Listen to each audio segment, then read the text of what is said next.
नमस्कार। आज के इस विश्लेषण में हम एक बेहद खौफनाक सच्ची घटना पर बात करने वाले हैं। शादियों का नाम सुनते ही हमारे दिमाग में खुशी, नाच गाना और एक नए जीवन की शुरुआत की तस्वीरें आती हैं, राइट? लेकिन सोचिए, क्या हो अगर खुशियों से जगमगाता एक मंडप अचानक किसी भयानक बुरे सपने में बदल जाए? आज हम अपने स्रोतों के आधार पर एक ऐसी ही दिल दहला देने वाली घटना का विश्लेषण कर रहे हैं। ये एक ऐसी डरावनी कहानी है जहां एक दुल्हन अपनी ही वरमाला के मंच पर किसी ऐसी अजीब शक्ति का शिकार हो गई जिसने विज्ञान और तर्क दोनों को पूरी तरह से फेल कर दिया। तो चलिए इस खौफनाक रहस्य की गहराई में चलते हैं और समझते हैं कि तंत्र और काले जादू का ये पूरा जाल आखिर काम कैसे करता है। जरा इस खौफनाक मंजर की कल्पना कीजिए।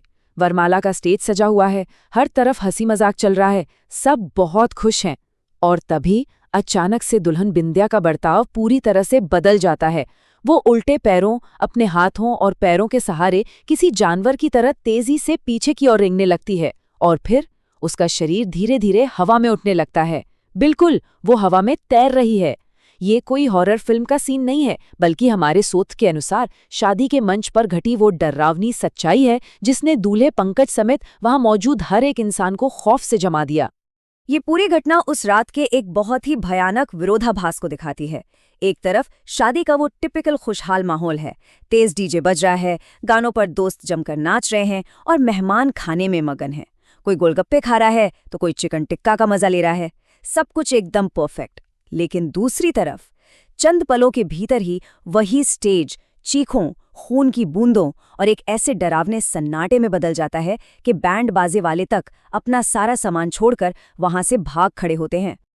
अब आइए जरा इस घटनाक्रम पर नजर डालते हैं कि ये सब शुरू कैसे हुआ। ये समझना बहुत जरूरी है कि चीजें कितनी तेजी से बिगड़ी। स्टेज पर बस एक हल्का फुल्का मजाक चल रहा था। पंकज के दोस्तों ने वरमाला के वक्त उसे हवा में उठा लिया। बेचारी बिंदिया थोड़ी परेशान हो गई, तो पंकज ने माहौल को हल्का करने के लिए घुटनों पर बैठकर हाथ में एक नकली गुलाब लिए उसे प्रपोज करने की एक्टिंग की। ये देखकर बिंदिया को हंसी आ गई, लेकिन ये हंसी रुकी ही नहीं। वो पूरे 5 मिनट तक बिना रुके बेतहाशा और जोर जोर से हंसती रही और फिर 1 सेकंड में वो हंसी एक खाली खौफनाक घूरने में बदल गई और उसने पंकज पर सीधा हमला कर दिया। ये कोई आम बीमारी या दौरा बिल्कुल नहीं था। स्रोत में जो शारीरिक बदलाव बताए गए हैं वो सच में रोंगटे खड़े कर देने वाले हैं। बिंदिया पंकज को ऐसे घूरने लगी जैसे वो कोई अजनबी हो। फिर वो किसी जंगली जानवर की तरह उसकी छाती पर कूद पड़ी। उसने अपनी ही नाक की नथनी को इतनी जोर से खींचा कि पंकज की शेरवानी पर खून टपकने लगा। और इसके बाद जो हुआ, उसने तो सबकी सांसें ही रोक दी।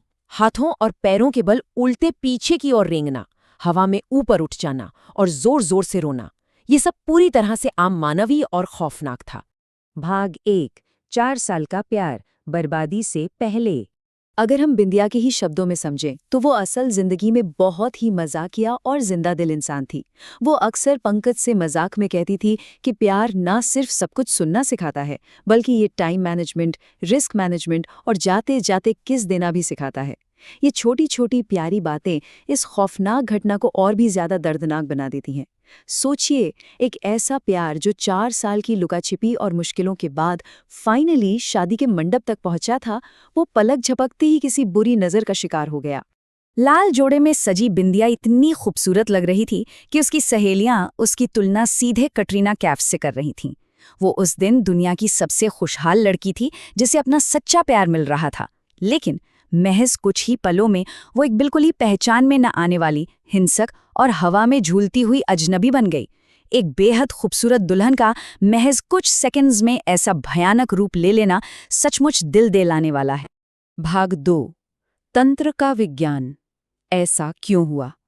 हमारे स्रोत के अनुसार तंत्र या काला जादू कोई ऐसी चीज नहीं है जो बस यूं ही हवा में कर दी जाए। इसका इस्तेमाल बहुत ही खास और संवेदनशील पलों में किया जाता है। अक्सर समाज में जलने वाले लोग या कोई ऐसा इंसान जिससे पुरानी दुश्मनी हो, वो ऐसे मौकों की ताक में रहते हैं।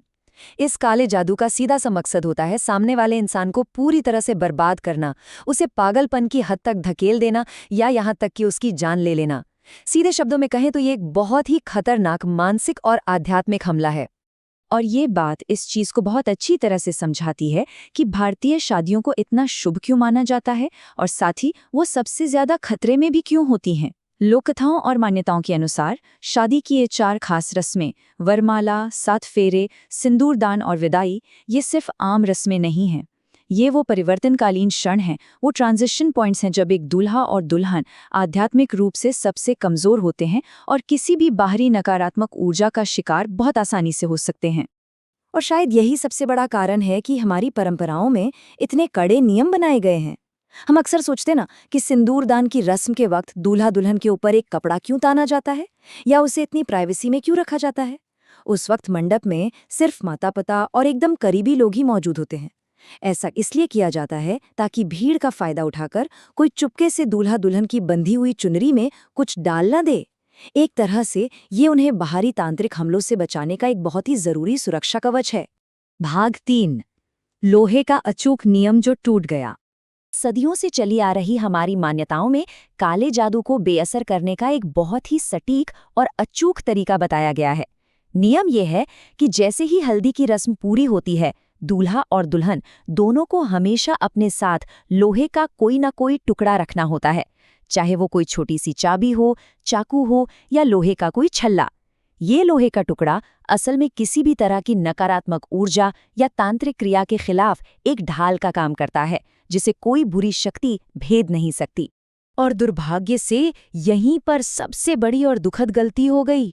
बिंदिया के पास लोहे का कोई भी टुकड़ा मौजूद नहीं था। न तो उसके हाथों में ऐसा कुछ था और न ही उसके ब्राइडल लहंगे से कोई लोहा बंधा हुआ था।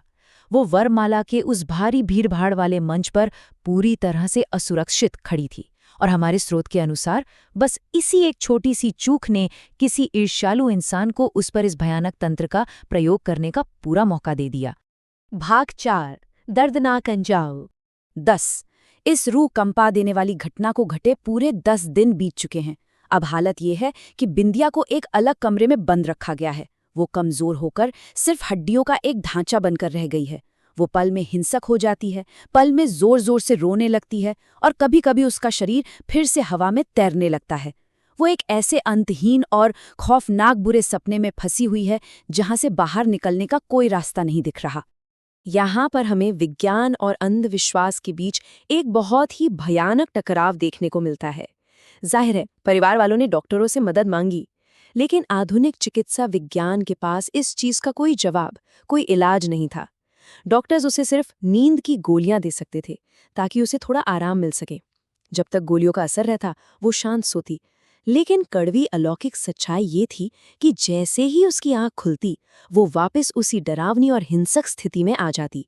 विज्ञान यहाँ पूरी तरह बेबस नजर आ रहा था। और आखिर में ये पूरा विश्लेषण हमें एक बहुत ही गहरे और विचलित करने वाले सवाल पर लाकर खड़ा कर देता है। इन 10 दिनों में परिवार वालों ने पंकज को दूसरी लड़की के बारे में सोचने की सलाह दी, उसे बार बार समझाया कि बिंदिया अब पागल हो चुकी है। लेकिन पंकज अपनी बिंदिया का साथ छोड़ने को बिल्कुल तैयार नहीं है।